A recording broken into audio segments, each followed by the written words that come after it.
দিল্লিতে রোহিঙ্গা ও বাংলাদেশি অনুপ্রবেশকারীদের চক্র ভাঙতে হবে এমলে দিল্লি পুলিশকে নির্দেশ দিলেন কেন্দ্রীয় স্বরাষ্ট্রমন্ত্রী অমিত শাহ।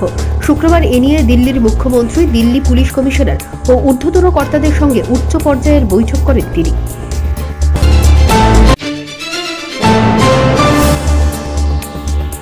তপশিলি কমিশনে গুরুত্বপূর্ণ পদ খালি পড়ে রয়েছে, অথচ সরকার সেখানে কোনো নিয়োগ করছে না, এমনই অভিযোগ তুলে সরব হলেন বিরোধী দলনেতা রাহুল গান্ধী।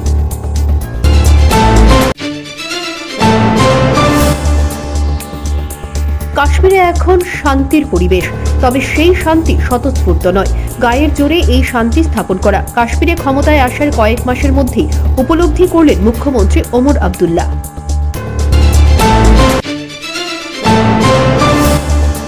ভরা বসন্তেও আগুন গরমে পুড়ছে ভারত। রিপোর্ট বলছে 124 বছরের মধ্যে উষ্ণতম ফেব্রুয়ারি দেখল দেশ। ভারতে গড় তাপমাত্রা ফেব্রুয়ারি মাসে বেড়েছে 22 ডিগ্রি সেলসিয়াসেরও বেশি।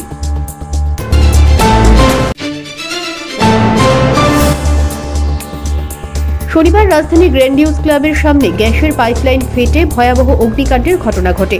খবর পেয়ে ঘটনাস্থলে ছুটে যায় দমকলের দুটো ইঞ্জিন। তীব্র আতঙ্ক দেখা দেয় এলাকা জুড়ে।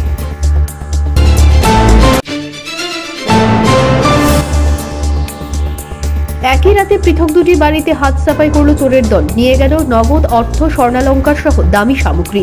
ঘটনা শুক্রবার গভীর রাতে ধর্মনগর থানাধীন পদ্মপুর এলাকায়।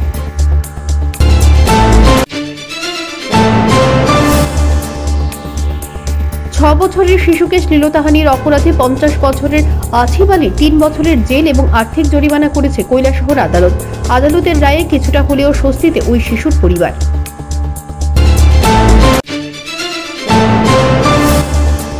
নিজ হাতে হেলিকপ্টার তৈরি করে তাক লাগিয়ে দিল দীপ্তনু বর্মন নামে এক যুবক।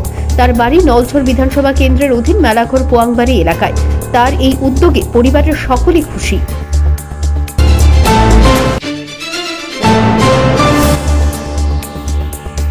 নাশকতার আগুনে পুড়ল একটি গাড়ি। শুক্রবার গভীর রাতে মধুপুর থানাধীন পুরাথল রাজনগরের 4 নম্বর ওয়ার্ডে ঘটে এই ঘটনা। ঘটনার সুষ্ঠু তদন্তের দাবি।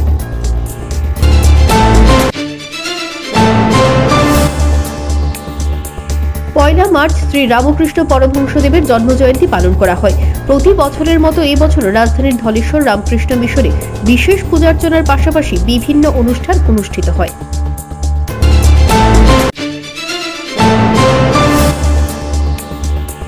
সীমান্তে পারাবারের সময় 15 জন বাংলাদেশি নাগরিককে আটক করেছে বিএসএফ জওয়ানরা। এর পাশাপাশি 5 জন ভারতীয় দালালকেও আটক করা হয়। পৃথক দুটি অভিযানে সাফল্য পায় বিএসএফ।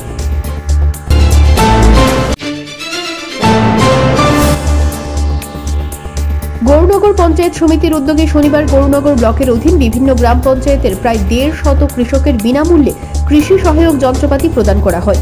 গৌরনগর পঞ্চায়েত সমিতির অফিস প্রাঙ্গণে অনুষ্ঠিত হয়।